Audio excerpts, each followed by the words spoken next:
Hey guys, hope everyone's having a good day. So today we're going to do another video in the series we like to call Underrated Throwers. Today we got Andrei MIKHNEVICH. He is, this is a very long list, but he's a shot putter from Belarus, a glider. He has a PR outdoor of 22 meters 10, an indoor PR of 21 meters 81. He is 6'7", 320 pounds. He is an Olympic bronze medalist, a world champion, a world bronze medalist in 2007 and 2011, a two-time world indoor championship silver medalist, a European champion, European second place champion, not champion, European silver in the championships, Continental Cup bronze. He is a four-time world championship finalist outdoor, five-time world indoor championship finalist, and a three-time Olympic finalist. And fun fact, his wife is also one silver medalist, Natalia MIKHNEVICH, in the 2008 Olympics. So they might be the only husband and wife ever to both medal at the same Olympics. So that's a little fun fact for you right there. And as you can see, that is a very accomplished thrower, but I guarantee you a lot of people watching this video probably have never heard of this guy, and that is why we are doing a video on him for this series. I was originally going to just make a technical analysis, but just looking at just all, cause I knew like pretty much all of this, but I never actually looked at it just laid out and just realized like how much he actually accomplished in his career. Considering he honestly had a pretty short career, from like 98 to 2010. It's not that long, it's just 12 years. I mean, well, okay, that is kind of long, but he was still throwing 21 plus meters even in 2010. He became European champion in 2010. So I mean, I don't quite know why he retired or what. Maybe he just didn't want to do it anymore, injury, something like that. But yeah, he was still throwing far. So yeah, let's get to the technical analysis. Oh, and another unique thing, if you notice how he's holding the shot put, I've always found that so fascinating about him. And I've tried it a couple times, and I just don't know how he does that. I mean, as you can see by his hands, like he had meaty hands. As like all these, I mean, if you throw 22 plus meters in shot put, your hand's gonna be puffy. There's just no way to get around that. You know, the shot put hand. You know, everyone hears about it and stuff, but just look up videos like Ryan Krauser's shot put hand, or Joe Kovac's shot put hand, or like Adam Nelson's shot put hand. Those are three that come to mind instantly that you can just like see videos of, and like their hands are just massive. But like their right hand, their throwing hand, compared to their left hand. But I always found it weird that he gripped it like this with like the pinky under. I don't know why he did it. Maybe it was just comfortable for him.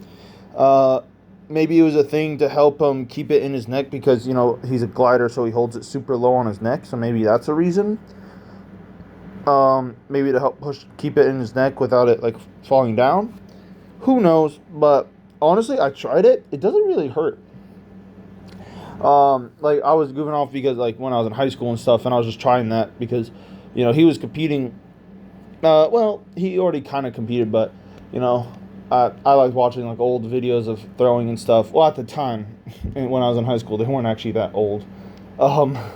Nowadays they're kind of old, but you know, like my freshman and sophomore year of high school, he was still like known, but yeah, you can see it here, like his finger.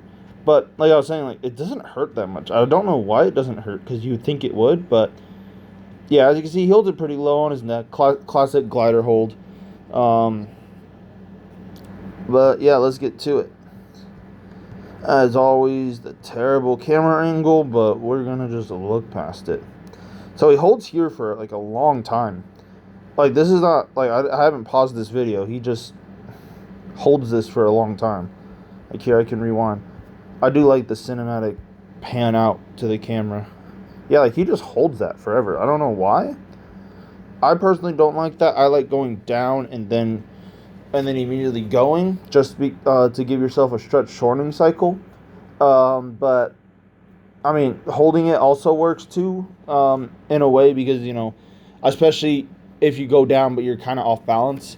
Although this guy, he's throwing so long, he throws so far, he's not going to lose balance just going down. He's done this millions of times. It's, second nature to him. So I doubt it's because he's going to lose balance.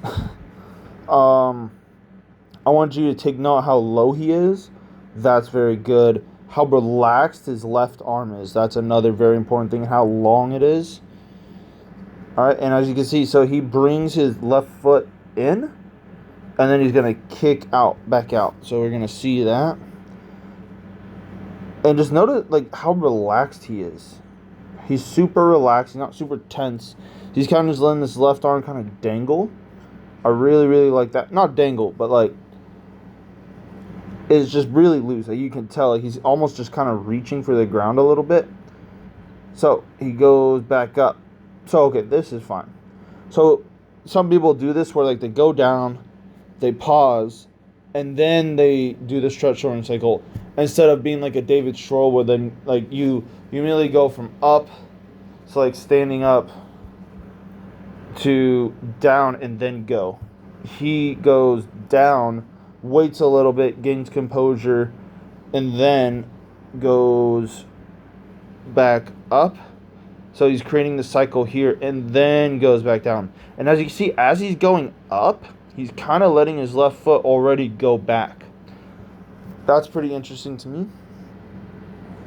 But I guess that leaves to a little more of a counterbalance, because you kind of want your left foot to go forward just a little bit.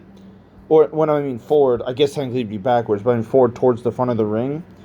And that acts as kind of a counterbalance a little before you push off. So that's really, really nice. That's a very advanced glider thing that people do. And then he goes here, and now he actually starts to kick. So as you can see, so from the start, his left foot's really, really, really close to his right foot, right here. And then as he goes up, now his left foot kind of goes away from his right foot, but he's not starting his kick yet. He has to wait that, but that little movement right there, that gets him super balanced. So because of this stupid camera angle, you can't see it, but I think his left foot is actually, I think it's on the ground still. So I think he has both feet on the ground, and then as he goes up, yeah, I think I'd have to look at a different angle. I haven't actually watched him in a long, long time, so I don't quite remember. And also, especially during this time, the camera, oh my god, the camera angles were so atrocious. But I don't want to make this whole video on the camera angle. Alright, so I'm just going to look past it, even though it's very annoying. But it's here. So he gets there, gets a little counterbalance. So now he's balanced. It's the same reason, you're in an RDL position, and you're like a single leg RDL, and your left foot sticks out like this. So you're here. Now he sinks down and back. Now let's see if he's pushes off the heel. Yeah, he pushes off the heel. All right, so some people push off the toe, or the ball of the foot, I should say, and some people off the heel. I personally like the heel. However, if some people just can't seem to do it, like a lot of women tend to go off the toe, or the ball of the foot. Don't quite know why, but a lot of them do. Again, I'm not, I know a lot about the glide, but the fine minutia, oh, that's way too far. The fine minutia details, I haven't coached that many gliders, haven't really had the opportunity. It's always been a dream of mine to coach an elite level glider. I don't know why. You guys might think that's really weird, because I mostly coach a lot of rotational throwers and whatnot, but I just love the glide. It's so cool. Especially the pop they get at the end of the throw. It just, I don't know, for some reason it just looks like more manly. Maybe that's not the reason to that's not the way to describe it, but I don't know. There's just something satisfying about seeing a glider just hit a finish. Just like a non-reverser and discus. It's just different, a different feeling you get when Sandra Perkovic releases a discus, or Robert Harding compared to like a Gerd Kanter, Valerie Allman or something. I don't know. It's just different. That's just me though. It's just weird. I'm just a weird guy. But let's get back into this. So notice still super relaxed. And look at this left arm. So it kind of goes back. So, okay, I know the quality is kind of bad, which is weird because this is from 2010. I don't know why the quality is from, like, looks like it's from 2000, but whatever. So, let's see. Let's pay attention to his left arm because it's a very, very important part of the glide, just like in rotational. All right, so he's here. Now, normally I like to teach my gliders, especially to keep this left arm out and kind of reach back. The reason why I do that is because, one, it helps them stay low, and it helps them keep their shoulders facing the back of the ring instead of opening up too early. However, once you get really, really good, and a lot of really good people do that, you can keep this left arm kind of in and then swing it out and around. So in my opinion, I think he opens up just a little bit too early. I think he can hold his shoulders back here more and keep this position longer. But this also is not a PR throw by any means or anything. Like, this isn't a bad position. Like, he's not open. Like, the shot put, when he actually lands, let's see, he lands there. And I guess he's a little open. The shot put's a little bit ahead of his right hip. I would say more in line. It's hard to tell because the camera angle, one of the worst angles you can film a throw. I don't get why they can't just film it directly from the back. But whatever. If this was a left-handed thrower, it'd be great. But a right-handed thrower, no. But he gets here. So this catch position, really nice. Clears the left arm really nice around. To make it easier for the right side to turn easier. But if you notice, he's not pulling his left side. He just opens it. Alright? He opens it. Turns his hips super nice. Could have stayed on the ground a little longer. Right there. I think he could have just stayed grounded way longer. He kind of jumps up. This is a very, very classical type of glide. It's a little different. If you notice, he's turning his hips. His foot's not on the ground. Very like David Stroll, like Ulf Thurman-esque, where he kind of just pushes forward with his right foot while turning his hips. And it's just a very, very quick punch right there.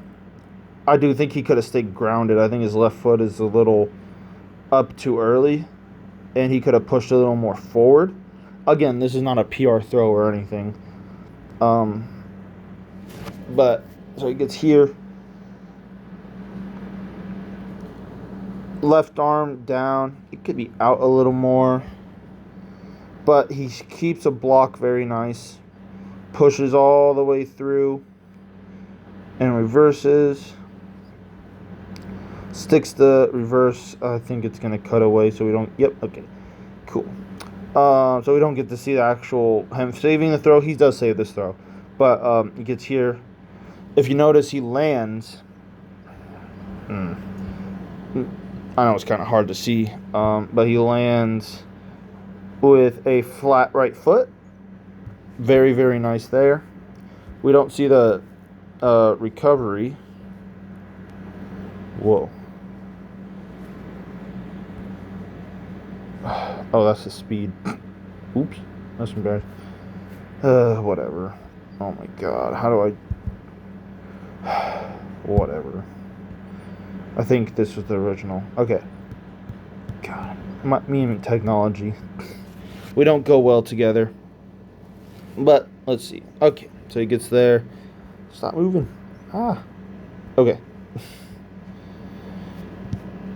But... yeah, that was pretty much it. If you notice, he has this high foot right here.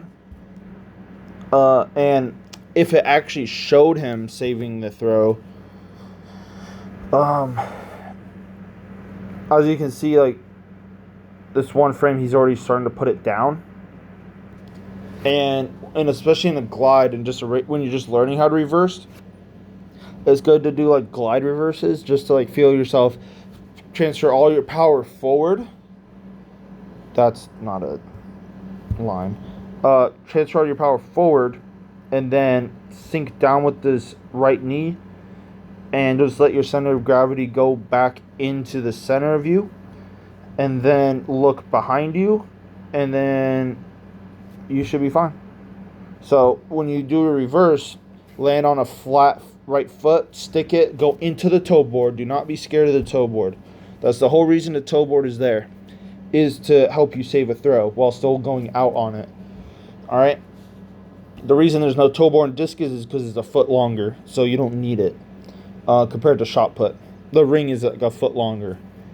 I think a discus ring is like 8 foot something, and then the shot put / hammer ring is like 7.2 or something like that. I don't know the decimal, but discus ring like 8 feet. Shot put, shot put, weight hammer throw / weight throw ring 7 foot. Give or take some decimals, but yeah. So that's a way to save the reverse. I can actually make a video of that if you want me to, about how to save a reverse, and how to actually do that properly. So if you guys have trouble with that, I can make a video on that. I think I might have already made a video on that. But you can let me know that in the comments. But that's pretty much it. Like glide videos, there's not that much like moving parts or anything with the glide. Not really much to say. There's actually one more thing. You notice how he's not standing straight up. Now, there's going to be a little upward movement just simply because, you push off the leg or the heel and stuff. So, there's going to be a little push up. But if you notice, he still tries to keep his chest down. And that's what you want. So then he lands here in the stand throw position. He's not landing just straight up, just straight legged. He still stays over his right foot. All right. He's landing with that bent left knee, and then as he turns, that's when he locks out his left knee, right there. Now, I think again he could have stayed grounded a little longer on the finish, but that's again my opinion.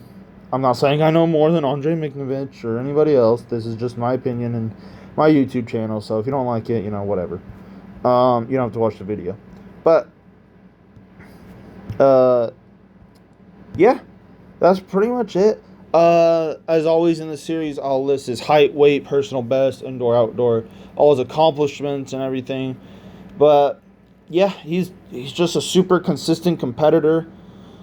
Pretty much made finals, and I think the lowest he ever placed in like a major championship was 10th, which is quite amazing. But he always ended up making the final. Became world champion, so he could say that.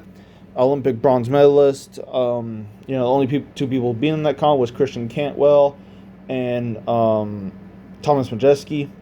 So, and he almost beat Cantwell. I think he almost got the silver.